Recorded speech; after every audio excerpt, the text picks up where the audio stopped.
COMSUBPAC, attention. Side boys, post.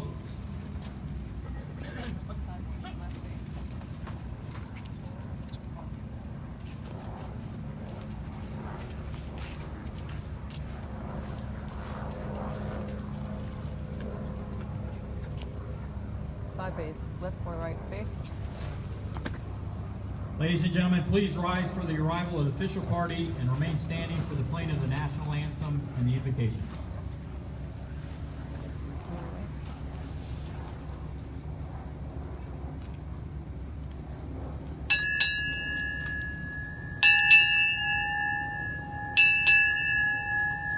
COMSUBPAC arriving.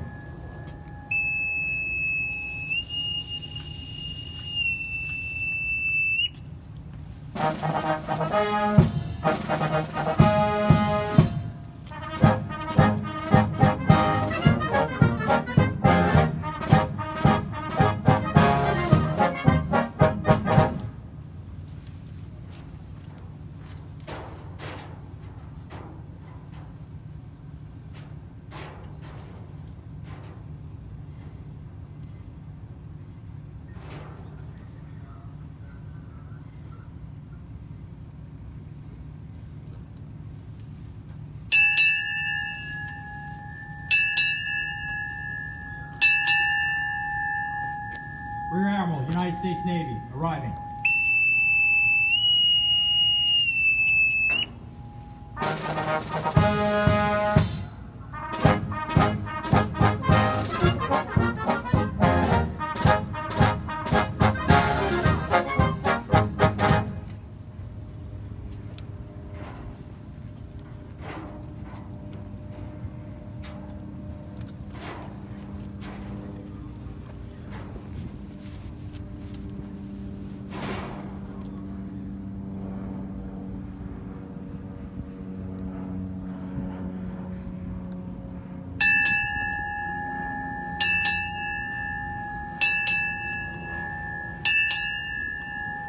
PAC fleet arriving.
Color guard, parade the colors.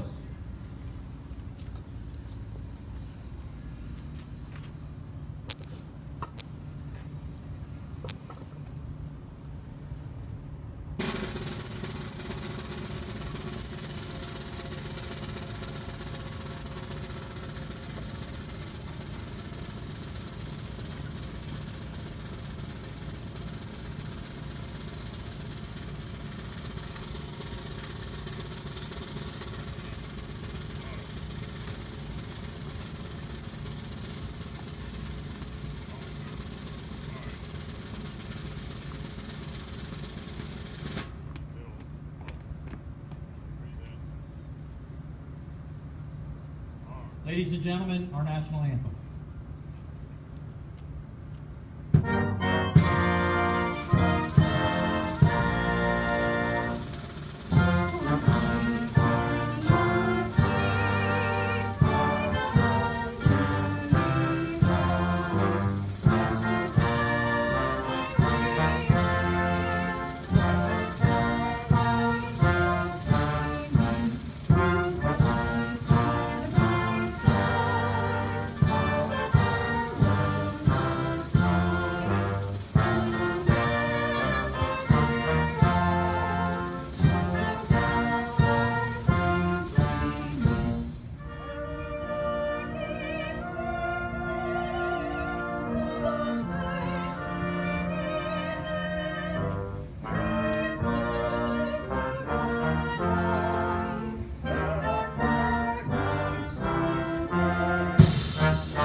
Color guard, retire the colors.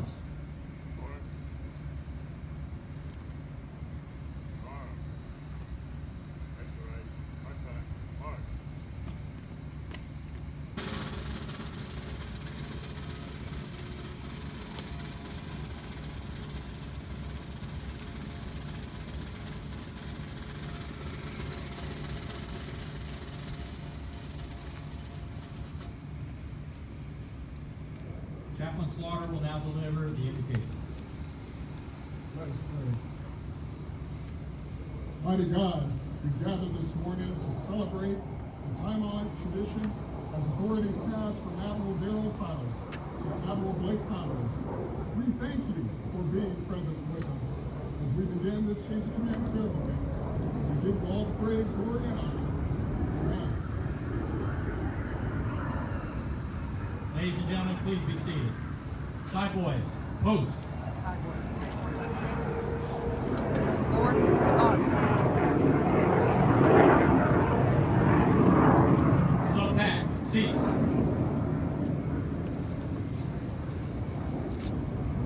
Ladies and gentlemen, Commander of Submarine Force, U.S. Mississippi Fleet, prepare their call. Aloha. If you think that I'm good enough to get a tactical air flyby for Admiral Agolino, I am. I'm just that good. It is my pleasure to introduce today's guest speaker and my boss, Admiral Agolino, call sign Lung.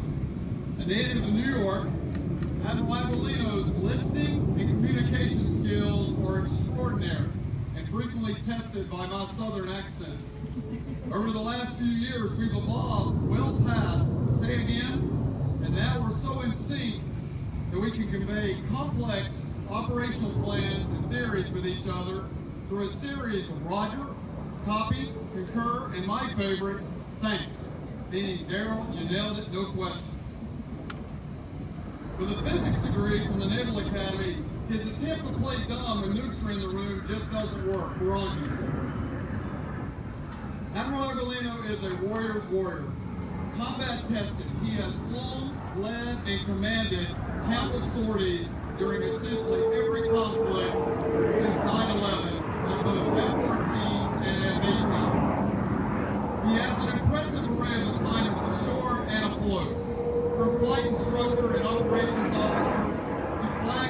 4-star executive assistant. He's got depth and width, serving in many of our nation's most challenging positions. His flag officer assignments are just as impressive, serving in joint and op-nav assignments. He worked for many of our Navy's best leaders and excelled. Recently coming from U.S. 5th Fleet as the commander, Admiral Agolino is no stranger to shouldering the responsibility of command and leveraging the inherent authority that comes with it to ensure operational effectiveness and excellence. But perhaps Lung's most noteworthy achievement is convincing his beautiful bride Laura to marry him. Like me and many others here today, he married well above his weight class. It is my honor to welcome the 36th Pacific Fleet Commander, Admiral Chris Agolino.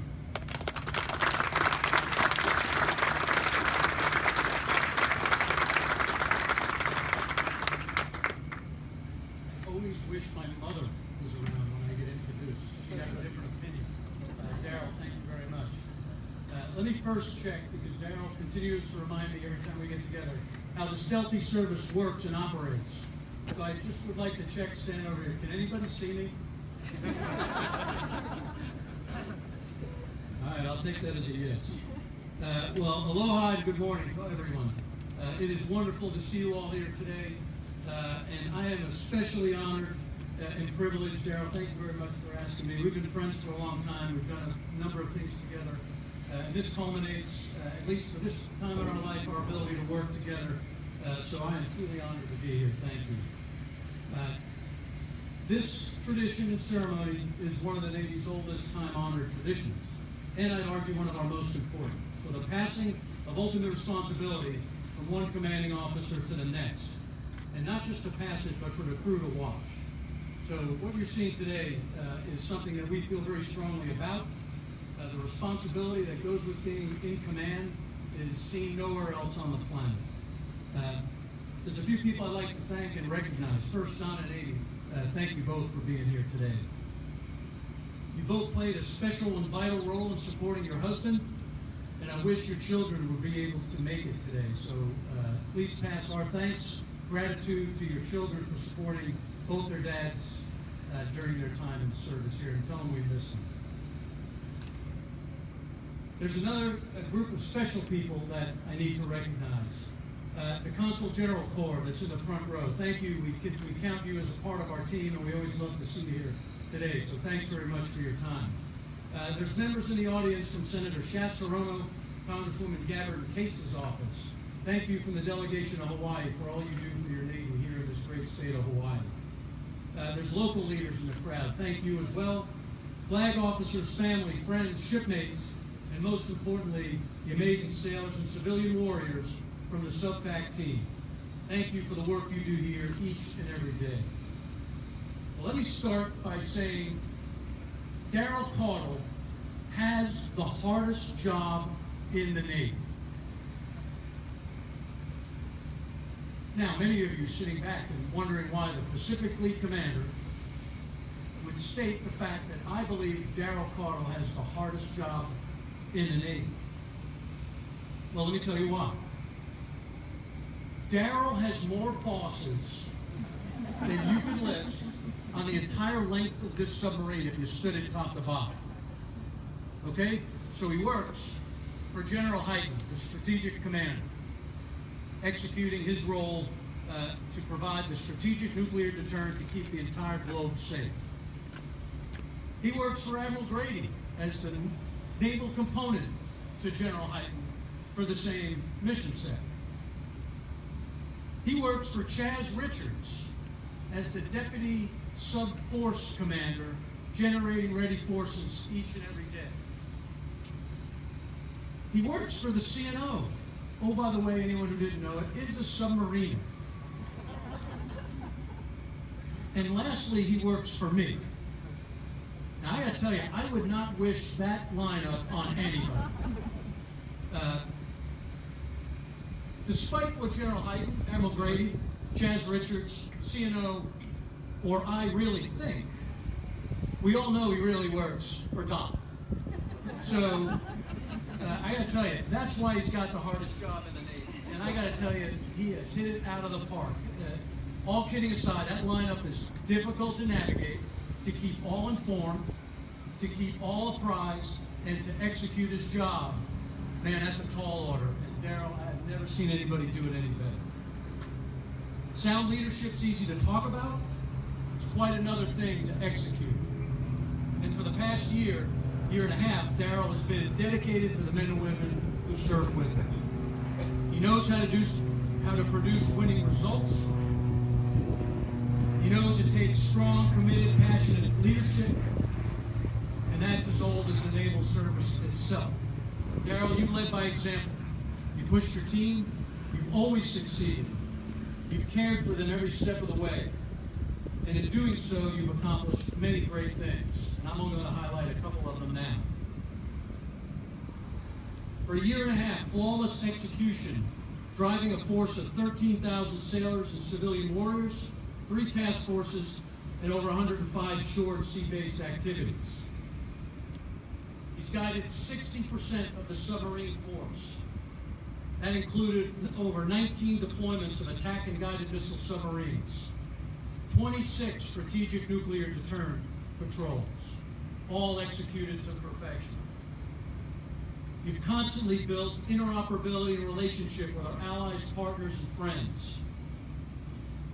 You've driven the first annual Submarine Warfare Commanders Conference with partners from Japan, South Korea, Australia, and Canada, showing what right looks like as allies and partners operate across the globe together.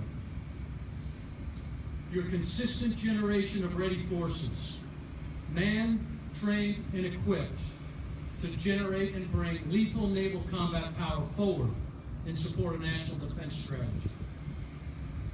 And to sum that up, Daryl has instilled a war-fighting culture at SUBPAC and ensured all of his forces were ready to deploy when the nation called 24/7, 365. That's a tall order. Daryl, you set the stage for SUBPAC's next chapter. I cannot express my gratitude, and please accept my personal thanks for all you've done. For subordinates who make their boss's job easy, that's a measure of success. Daryl, you've done it every day for me, and I appreciate that. And while I know you're excited to start your next chapter, the Deputy J5 on the Joint Staff is going to be a challenging job. There is no person better. Now, what I am certain of is Daryl will do great in that position. I'm also certain that the view from your residence will not quite be the same as that from your porch in Hawaii. I'm also certain that the weather will not be quite as nice. I'm pretty sure there's snow there right now today. And I also know that after the ceremony, he's probably going to go to the beach for a little while. That's a pretty good problem to have. Now, I look forward to watching you continue on, Daryl, and support the Navy and Joint Team from your seat in the J5. I will stop by and see you when I'm in the building, or at least when I'm forced to be in the building. I will, however, highlight to you that when I'm there, I will have the coveted Pentagon Visitor's Badge, which means I don't have to stay and you do. Okay, it's a bittersweet for me to say goodbye to Daryl and Don, but it's also sweet on that side of it to welcome Blake and Amy. Finding Daryl's relief was not easy. You're going to be out here and be prepared to fight the #1 problem set that's listed in our National Defense Strategy. The right guy was needed. I needed someone who knows the submarine business, someone who has passion, someone who's ready to jump into this mission with both feet and not look back. And I found it. So Blake and Amy, welcome to the team. We're glad to have you out here. All right, so when your subordinates are all way smarter than you, despite what Daryl said, it's a little intimidating. I try not to let them know. But when you look at a Penn State grad with degrees in mechanical engineering, space system engineering, and applied physics, I am the lowest IQ standing on this platform today. Blake's an energetic leader who has excelled in every assignment and also at every level of command.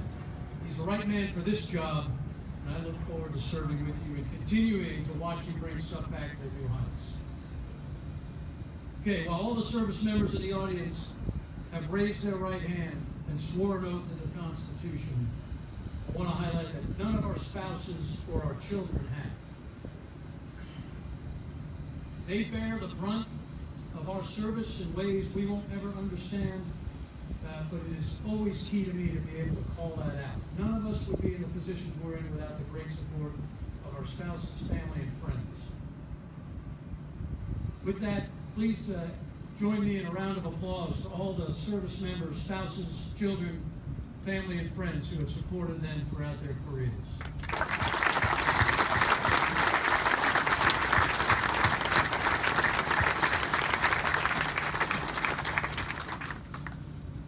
Okay, Donna, thank you for all you do. In that light, it needs to be highlighted that Donna has been a true foundation of support for the submarine community here in Pearl Harbor and forward in Guam. On behalf of the Pacific Fleet, the sailors and families, I want to thank you, Donna, for all you've done on the waterfront. Your tremendous service to the Navy is recognized, understood, and appreciated. Thank you from all of us. Blake and Amy, welcome aboard. Darrell and Donna, fair winds and following seas. Again, this won't be the last time I think you have a change of command, and I look forward to continuing to work with you two in the future. With that, Darrell, would you please join me at the podium? SUBPAC, attention. All military members, attention to award. The President of the United States takes pleasure in presenting the Legion of Merit Gold Star in lieu of the fourth award to Rear Admiral Darrell L. Cottle, United States Navy, for service set forth in the following citation. For exceptionally meritorious conduct and the performance of outstanding service as Commander of Submarine Force, U.S. Pacific Fleet, from September 2017 to February 2019. With unequaled leadership, Rear Admiral Cottle expertly manned, trained, and equipped a force including nearly 13,000 sailors and civilians and 105 shore and sea-based activities. His forward-thinking and communication skills provided our undersea force with a vision for maintaining dominance of the undersea domain. He was instrumental in sweeping changes to anti-submarine warfare operations in the Pacific Fleet with the implementation of the only Type Commander Maritime Operations Center, prepared to sustain round-the-clock operations throughout potential hostilities. As Commander Task Force 1-4, Task Force 3-4, and Task Force 134, he superbly guided 60% of the U.S. submarine force to unprecedented success, resulting in 19 submarine deployments and 26 strategic deterrent patrols in support of combatant commanders' priorities. By his dynamic direction, keen judgment, and loyal devotion to duty, Rear Admiral Cottle reflected great credit upon himself and upheld the highest traditions of the United States Naval Service. For the President, signed, Admiral John C. Aquilino, Commander, U.S. Pacific Fleet.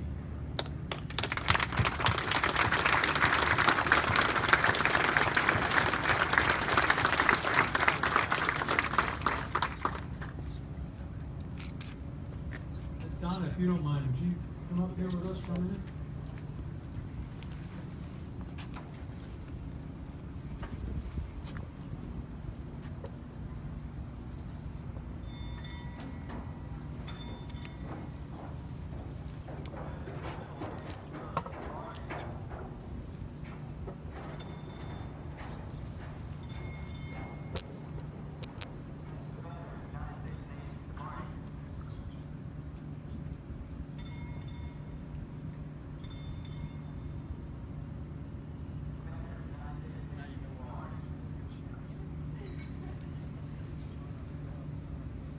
The Commander, U.S. Pacific Fleet, takes pleasure in presenting the Superior Public Service Award to Mrs. Donna Cottle for service in the following citation. For superior public service for the period of September 2005 to February 2019, Mrs. Cottle's dedication and personal commitment has positively impacted the quality of life for the Pacific submarine sailors and their families. She has consistently put volunteer service above any pay position or personal gain. Her leadership was critical to the success of local charities and significantly contributed to personnel and operational readiness of the 12,000 sailors and civilians assigned to the Pacific Fleet Submarine Force. A skilled mentor, her long-standing and unique experiences allowed her to be a positive role model for all naval spouses. Her unbroken 14 years of selfless and caring service to our sailors and their families as a community volunteer, mentor, and leader are truly commendable and will have a lasting impact for many years to come. Mrs. Cottle's outstanding professionalism and total dedication to duty reflect great credit upon herself and upheld the highest standards of the Department of the Navy. Signed, Admiral John C. Aquilino, Commander, U.S. Pacific Fleet.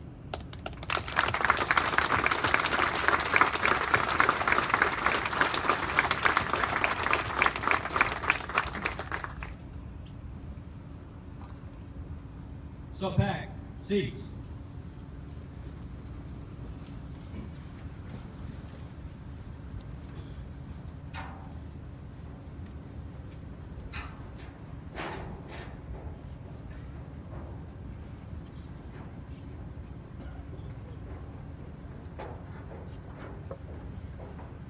Ladies and gentlemen, Commander Submarine Force, U.S. Pacific Fleet, Rear Admiral Darrell Cottle.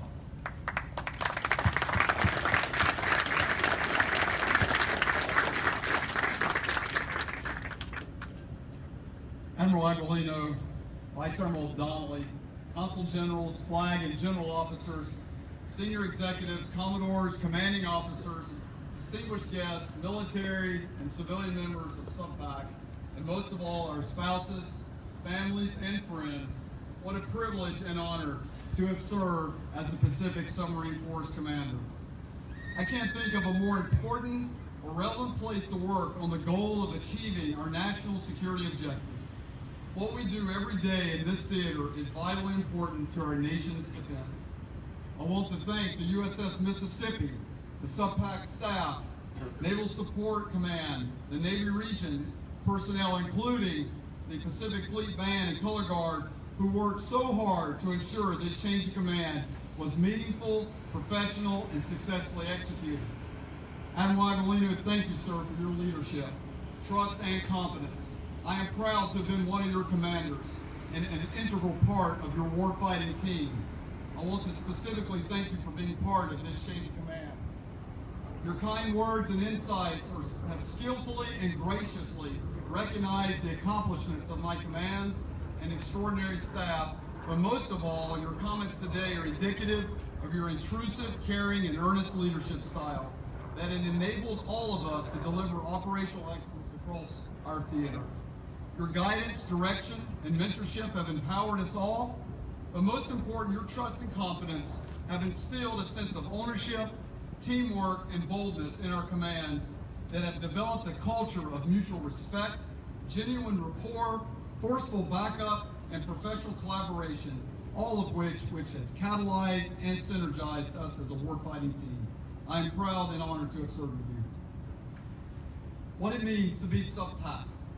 When I assumed command from Rear Admiral Rogie, I quoted some remarks made by tennis great Venus Williams following a hard-fought victory when she was asked about her longevity. She said, and I quote, "You've got to have health, you've got to have fitness, but most important, you've got to have skill, desire, and a love for the game. If I could put it in a box, I'd sell it." I asserted the same goes for the profession of arms and expected no less from the warriors of the Pacific Submarine Force. Well, you've answered this call with passion, flair, and boldness. Venus went on to quote Billie Jean King that, quote, "Pressure is a privilege." I agreed then, and over the last 18 months, even more so, as I've had the honor to watch my force respond to this pressure with ingenuity, creativity, and focused excellence. Pressure makes us better because it wrings out every ounce of innovation and effort. Pressure challenges our integrity and helps us learn about the limits of our character and honor. Pressure causes us to engage with life, with our families, and with our challenges more meaningfully and holistically. Pressure is the fuel to our boldness and the willingness to tackle the hardest problems with a winner's confidence. As Admiral Aquilino mentioned, COMSUBPAC is a very special command. I would argue it is the best two-star command in our Navy. As he said, with over 13,000 sailors and civilians, I have had the privilege to command over 60% of the nation's submarine force. With commands that span from Norfolk, Virginia, where my Undersea Surveillance Command resides, to Squadron 21 in Bahrain, my span of control of the undersea forces covers 2/3 of the Earth. With 32 fast attack submarines, 8 SSBNs, 2 SSGNs, 5 surtask vessels, and 2 tenders, this force comprises the majority of the undersea surveillance and striking power. These forces are commanded by 2 group commanders, 8 major commanders, and 3 supporting commands. This force, while larger than my counterpart at Subland, which I love to say over and over, is also larger than many of our partner navies we work with across the globe. This position of great responsibility and substantial authority has been the highlight of my career, and I know Blake is ready and will absolutely enjoy leading this special and unique command. While our role against China and North Korea is perhaps more obvious, Pacific submarines are also essential against a resurgent Russia and a persistent Iranian threat in the Middle East. Our submarines are prepared to conduct the full range of combat operations across 3 fleets, including countering transnational threats and violent extremists. I am confident that my commanding officers and their extraordinary crews across the Pacific Force are trained, equipped, and ready to take on these challenges with passion, courage, and a warrior's ethos. My vision for SUBPAC has been simple. Over the last 18 months, my headquarters and subordinate commanders have been aggressively implementing this vision through a comprehensive strategy designed to support the CNO's design for maintaining maritime superiority, our Navy strategy, and the National Defense Strategy. First, I've worked to improve the lethality of our undersea enterprise across the range of combat operations. If called to fight, we will have one chance to get it right, and the Submarine Force will be relied on to lead the way. We are the Seize the Initiative Force, designed to tenderize the maritime battlefield and ensure a decisive victory. Second, I've tried to create an environment designed to embrace and empower a culture of warfighting in every single thing we do. We must frame our peacetime missions, our periodic exercises, and our competency development efforts in the context of combat in order to give our sailors and officers a proper perspective, a strong sense of ownership, and the vision of purpose to underpin the energy we apply each day to personnel and material readiness. Last, I've applied a significant effort to build enduring and trustworthy relationships with our allies and partners in order to deter, defend, and win together. Nothing assures like fighting together. I've always found defining common missions that support our individual national interests is the key to developing a collaborative environment that we can all coalesce around to improve our combined arms effectiveness. The means of my strategy are not fiscal, but defined by effective and agile command and control, continuous assessment and improvement, and clear and formal commander's intent. The first of 5 lines of effort, and really at the core of my responsibility as a type commander, is certifying delivering combat-ready forces to the fleet commanders. This expands well beyond preparing and evaluating ships for deployment. We need crews that are ready to manage the stress of sustained combat operations. Sailors who are tough and resilient, ready to take a hit and fight on.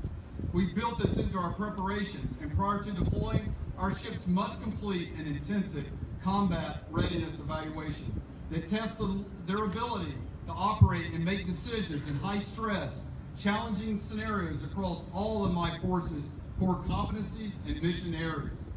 Second, and vitally important as our adversaries expand their reach, is expanding the opportunities to train and fight alongside our allies and partners. Events such as RIMPAC, our International Submarine Commanders Conference, and the annual Asian Pacific Submarine Conference provide awesome opportunities for leaders at my level to discuss submarine operations, improving interoperability, managing water space and mutual interference challenges, and enhancing our ability to conduct search and rescue. Third, and a critical point to maintaining personnel and equipment readiness, is supporting our sailors, families, and ships. We've made tremendous strides in improving mental health resources, continuing our integration plan of women on board submarines, and aggressively pursuing quality of life and infrastructure improvements that benefit our sailors and improve productivity, with a strong emphasis of the submarines and tenders in Guam. Fourth, an essential piece of submarine warfare is associated with the speed that our technology landscape is continually changing. which necessitates my ability to innovate, adapt, and prove new capabilities in order to maintain our competitive edge.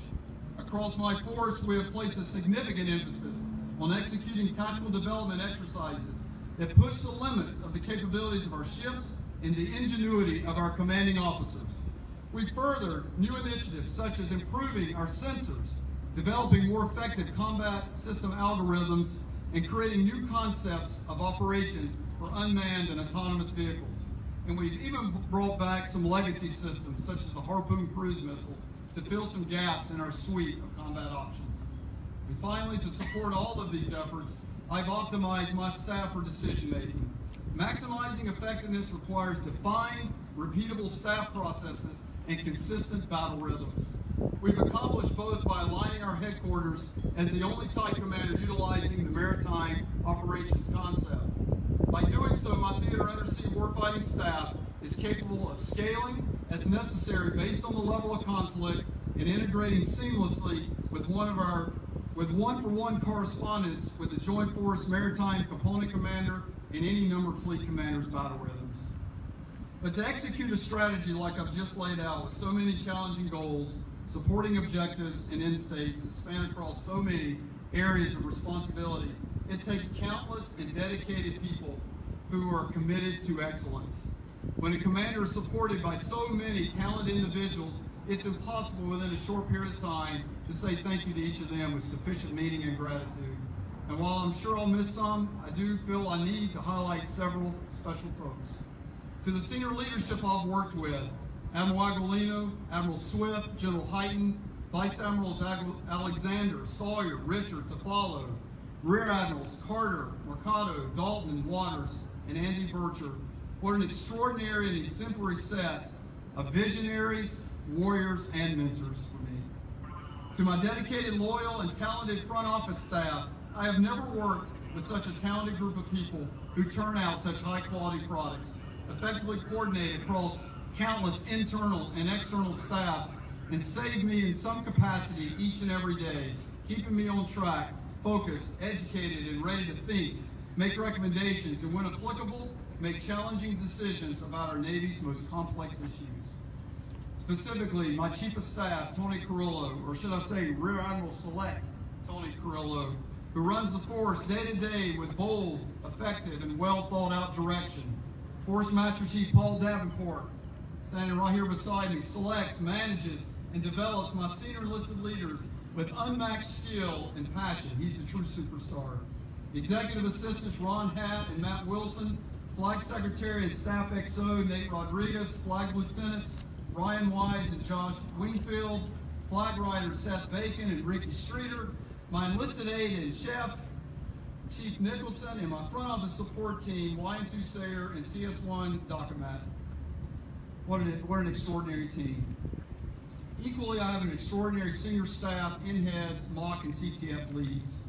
Between Gene Doyle, Wes Gwynn, Bill Ellis, Adam Hunt, Chris Kaiser, Tyler Goad, Bill Hicks, you got to bear with me, Homer Ring, Ken Tomaso, Dan McNabb, Jeff Farah, Matt Carreras, Mike Benedetto, Dave Lammers, and Dale Ramsey, Phil Caswell, Dennis Boyer, Fred Capria, Norm Moore, Kelly Wong, John Cage, John Hell, Eric Assel, Don Gary, and of course, Esta.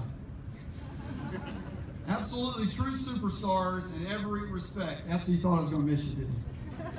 They embody and empower my maritime headquarters and operations centers at every level of decision making.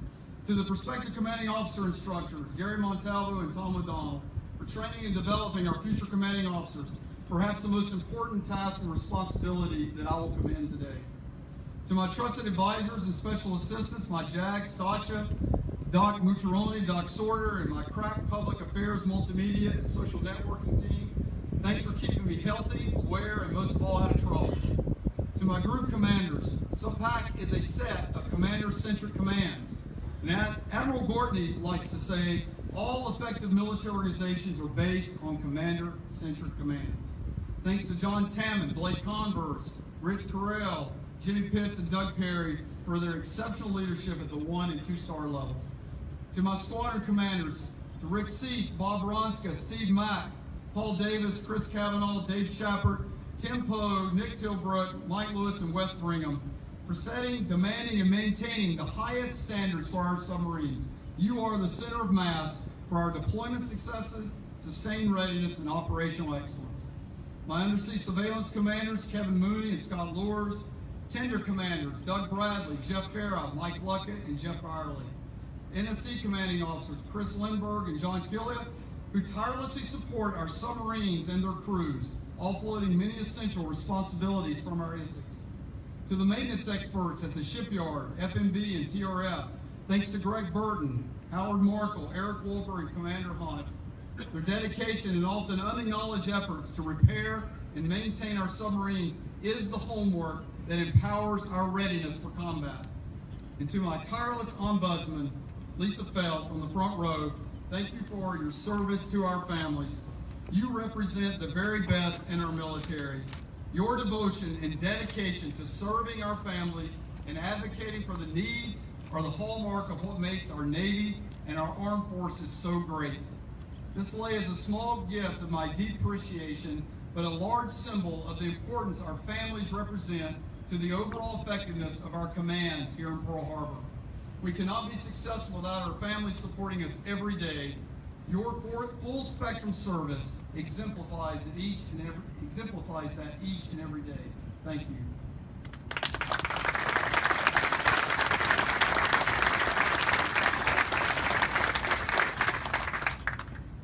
And to a group of very special and devoted spouses, Michelle Carullo, Donna's best friend, Kathy Davenport, Heidi Twill, Meredith Turney, Sandra Allen, Jane Gwynn, Tracy Davis, Aaron Seed, Tawny Hertel, Kim Olson, Rebecca Strangis, Kimberly McKay, Fred Behrling, and as well as Loveland Voorhees and Molly Kaiser, who do very special things and often behind the scenes. Thank you.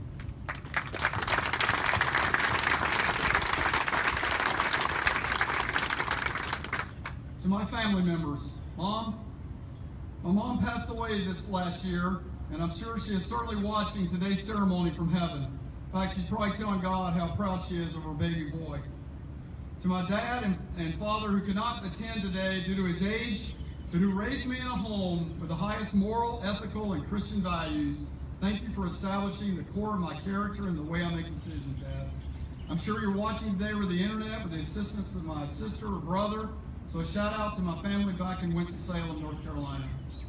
To my big brother Donald and his wife Carol, my big sister Melody and her husband Gary, my daughter Jillian, who's a school teacher, and her husband Luke, my other daughter Noelle is a pharmacist, and her boyfriend Billy, all of which live in the Charleston area in South Carolina. My stepdaughters Morgan, who also is a teacher, and her husband Jordan, who's currently at the Aegis Fire Control and A School at Great Lakes, and Haley, who's a senior at Georgia Tech, and her boyfriend Tyler.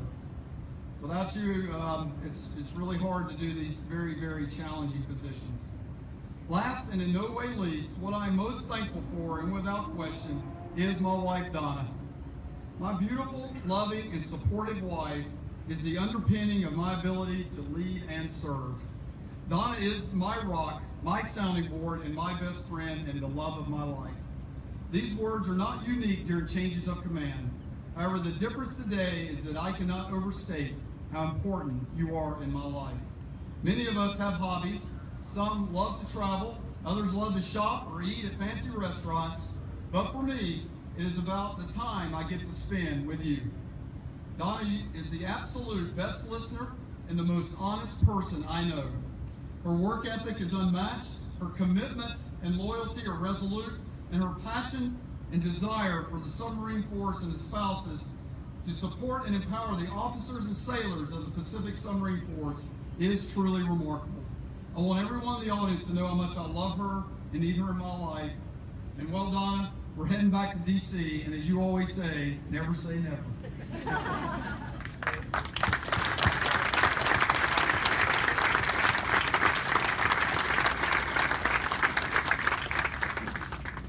Conscious of time here, but I do want to step through a few things that I'm really proud that my commands have achieved.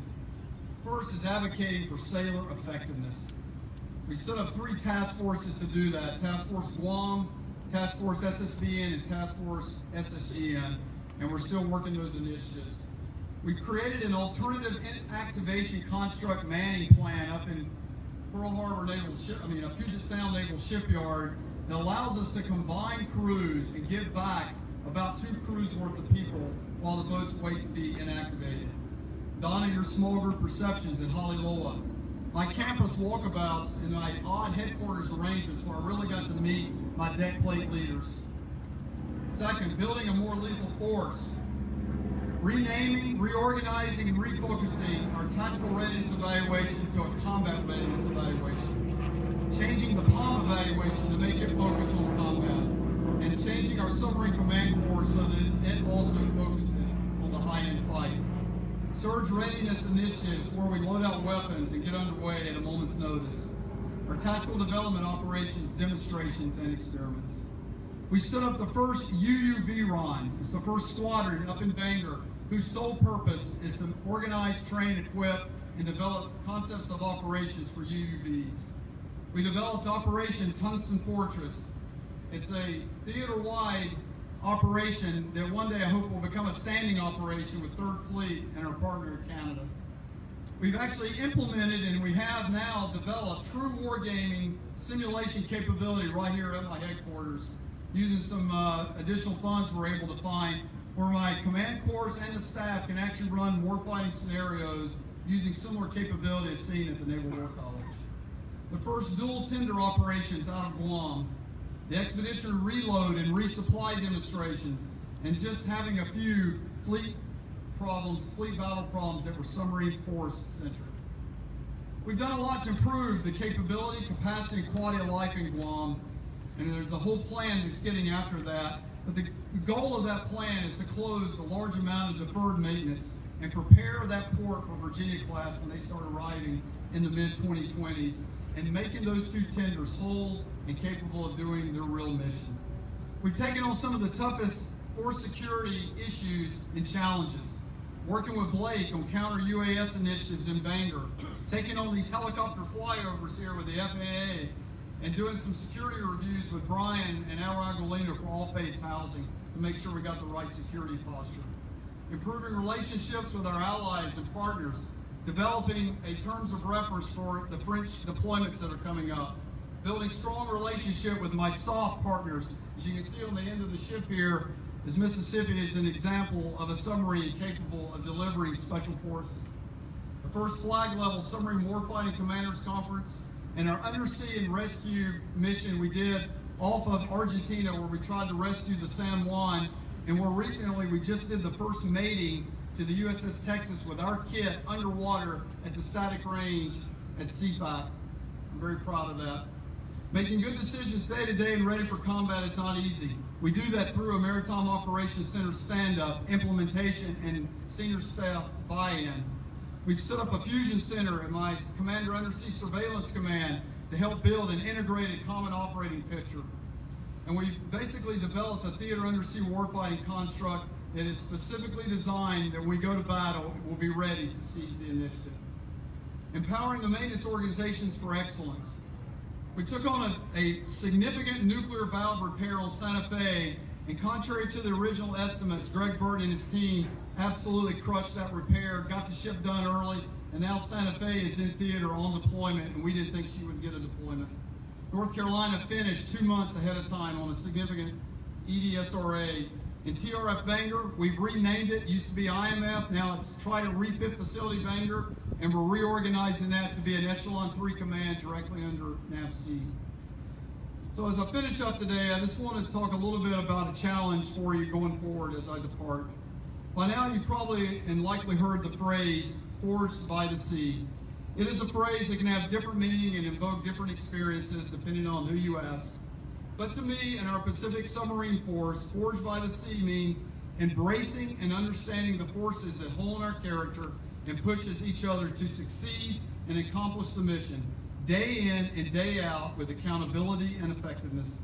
That mission can be achieving higher qualifications, conducting critical maintenance on complex equipment, or simply standing a formal watch. In all cases, we own the responsibility to develop the best sailors and the best submarine force the world has ever seen. There is no question we have the best submarines, supporting technology, reliable equipment, and lethal weapon systems in the world, but these incredible warfighting tools simply do not come alive without highly trained and motivated sailors, like the ones we have today. Sailors who expertly operate these systems and deliver their many capabilities. It is our people who continue to be the backbone of our success and who bring our submarines safely home. Whether that's following a routine underway, a strategic deterrent patrol, or a 6-month deployment, none of these challenging missions would be possible without the great women and men of the Pacific Submarine Force. Fortunately, we're blessed with extraordinary levels of talent across this force. With such a large talent pool in our Navy, it makes it all more impressive that our nation's submariners are truly the best of the best. Less than 1% of the American population serves in the military, and of that group, less than 1% serve on board or directly serve on submarines. Given these numbers, to be part of our warfighting ohana is a truly remarkable and prideful accomplishment. As I close out today, I have 3 tasks for you. First, now more than ever, position yourself to be an effective leader, an exemplary role model, and a caring mentor. The example you set has the ability to absolutely and positively influence subordinates, peers, and superiors alike. Use your position in every opportunity to inspire and encourage others to always be their best. Second, some of you remain in close contact with those who enabled your own success. If you're not, then track them down and say thank you. Across the Submarine Force, we're typically much more consistent in pointing out our deficiencies than we are in celebrating our successes. Today, take the time to remember who got you here and had the confidence in your abilities and future potential. Lastly, remember to say thank you. Thank you to our families, friends, spouses, and significant others. None of us would be here today without them and without their strong influence, caring guidance, and forceful backup. Similarly, I thank each of you, each family member, for the significant impact you've had on our submarine force. What you do every day, what our submarine force does every day, makes a huge difference in our Navy, our nation, our allies, and to the maritime security across the world.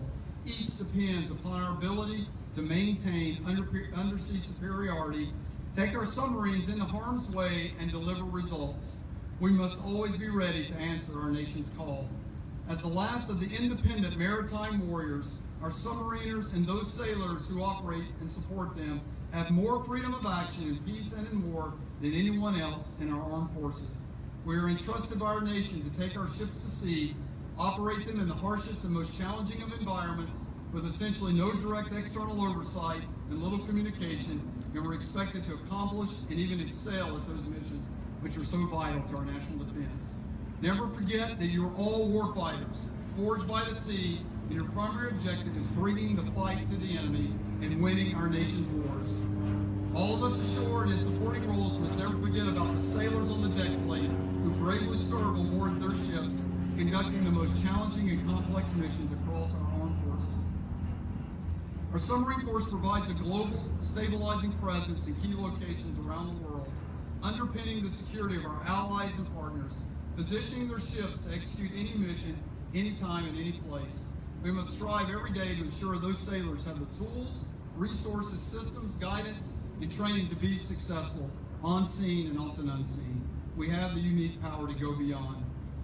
During the recent conference in San Diego, our Chief of Naval Operations shared a realization made by General George Washington that was part of a famous letter to his dear friend Lafayette.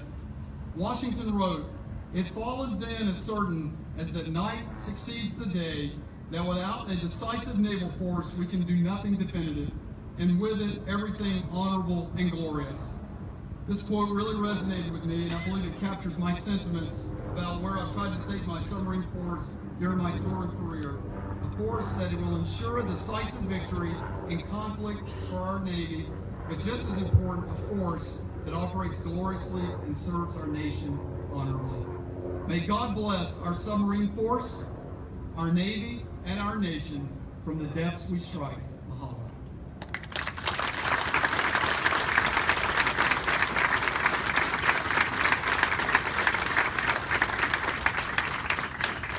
I will now read my orders. SubPAC, attention to orders.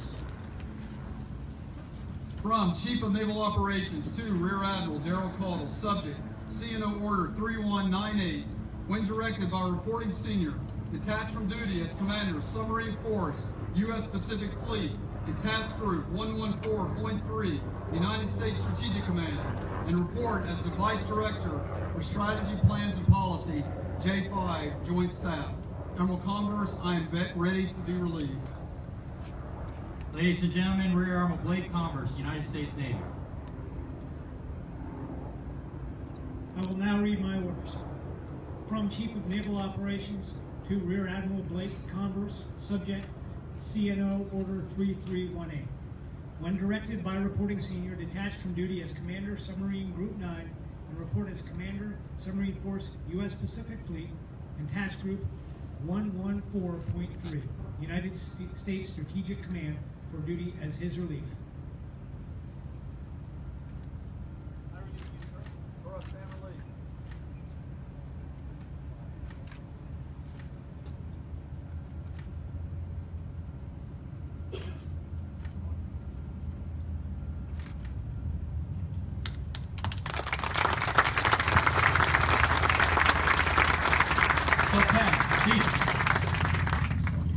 Ladies and gentlemen, Commander, Submarine Force, U.S. Pacific Fleet, Rear Admiral Blake Converse. Aloha. Aloha.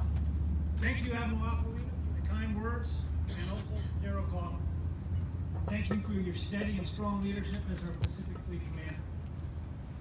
I am deeply honored to return to duty here in Hawaii as Commander of the U.S. Pacific Fleet Submarine Force at this historic and storied Navy base, with 17 rounds of ordnance going off to start off this ceremony and overflights. It's a beautiful thing.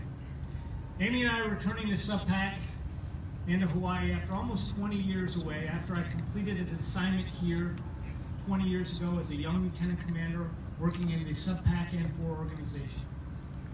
Back then, I was impressed with the experience, the wisdom, and the work ethic of this legendary staff, and I continue to be impressed today as we step through the turnover process on the capabilities and how well we're poised to take on the new undersea challenges. The fact that some of the same folks that were here 20 years ago are still working in the headquarters today is a testament to the loyalty and to the commitment that this organization inspires, that our mission inspires, and that the Navy inspires. Daryl and Donna, thank you for your gracious hospitality to both Amy and I throughout the turnover process. And Daryl, thank you for the leadership that you've set forth to improve our combat readiness in our submarine force. Your work has set the framework for undersea dominance for years to come. I've been blessed to work for a number of highly capable, principled, and inspiring leaders who guided me on my path and who gave me the broadest latitude and their full support to lead as I saw fit to achieve the mission. Admiral Chaz Richard, our Submarine Force Commander, and Admiral Daryl Calder are two such bosses who have exemplified this mission command approach. I also owe a deep debt of gratitude to retired Admirals Joe Tafalo and Mike Connor for their confidence in me and for their guidance, direction, and example. I've been blessed for almost 30 years with the most beautiful, hardworking, and wonderfully supportive wife, Amy, that I could imagine. She's also my best friend and a wonderful mother to our 4 children. It means the world to me, Amy, to have you by my side and sharing your wisdom and compassion for our Navy sailors and their families. You are my guidepost and my sounding board, and as I watch our children grow up and do great things under your guidance, I'd say you're a pretty damn good leader as well. Thank you.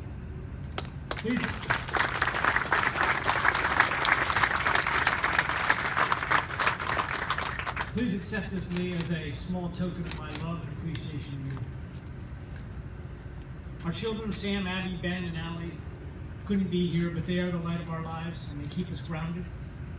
They make every day a joy for us, and they drive us both to make this a better, safer world for the next generation. To the staff of SUBPAC and to our Submarine Force commanders and sailors in the audience today, we have work to do on the course that Admiral Connell has set forth. This is going to require a clear, shared vision for how we will fight today in the undersea domain and what that fight's going to look like in the next 10 years. As we integrate new weapons and sensors, as we improve our communications, as we develop unmanned underwater and aircraft systems, artificial intelligence, cyber technology, and integration with space technology. As the pace of that technical innovation continues to grow, our success will be directly linked to our ability to adopt new capabilities, to develop tactics and to integrate them within our shared undersea warfighting plans, and most importantly, on our ability to train our crews to effectively employ these new capabilities. It's going to require a high level of individual competency, much higher than we demand even of our sailors today. It will also require better teamwork, streamlined command and control, and new tactics. And finally, our success in the undersea domain depends critically on expeditionary logistics and expeditionary maintenance, as well as improving our intermediate and depot maintenance to support future combat operations. And finally, it will depend on a forward-leaning shore training infrastructure geared toward preparing submarines for combat operations. I know we're key to do that, and I have great confidence in the future of the Submarine Force moving ahead. In conclusion, I thank you for joining us to celebrate this time-honored tradition. God bless our Submarine Force, our Navy, and this great nation. Mahalo.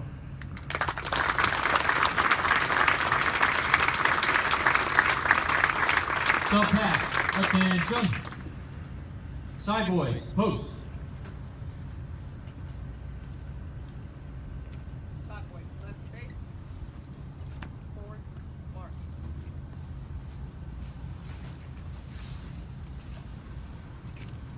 Ladies and gentlemen, please rise for the benediction and remain standing for the departure of the official party.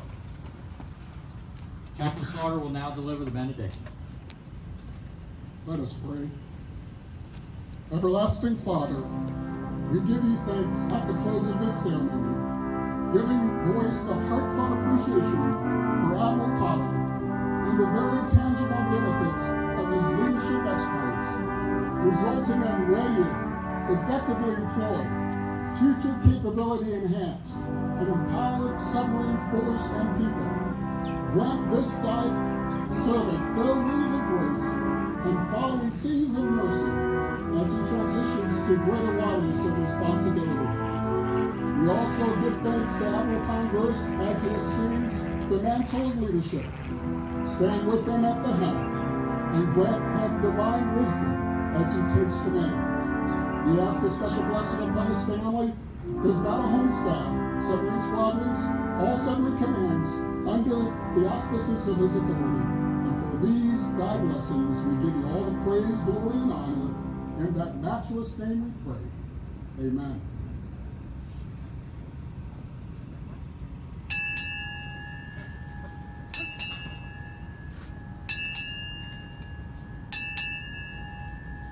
PAC fleet departing.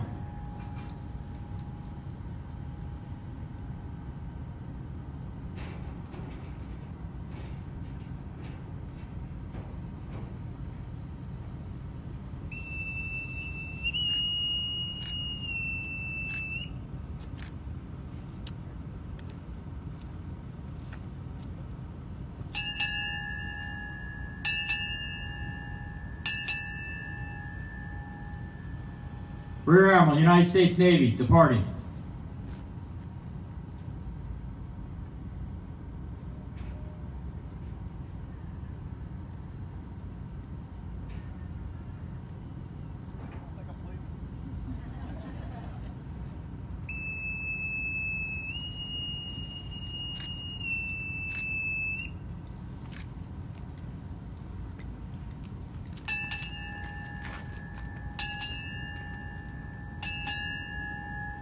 Sub-PAC departing.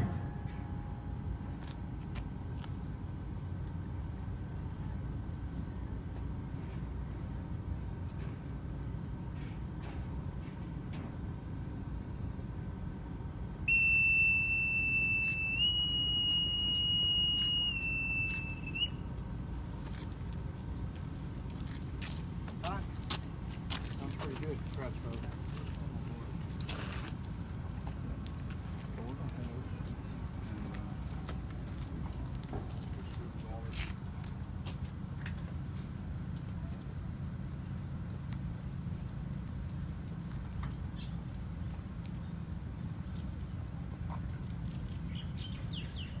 Ladies and gentlemen, this concludes our ceremony. You are cordially invited to the reception at Lockwood Hall. USS Mississippi will be open for tours following the reception until 1500.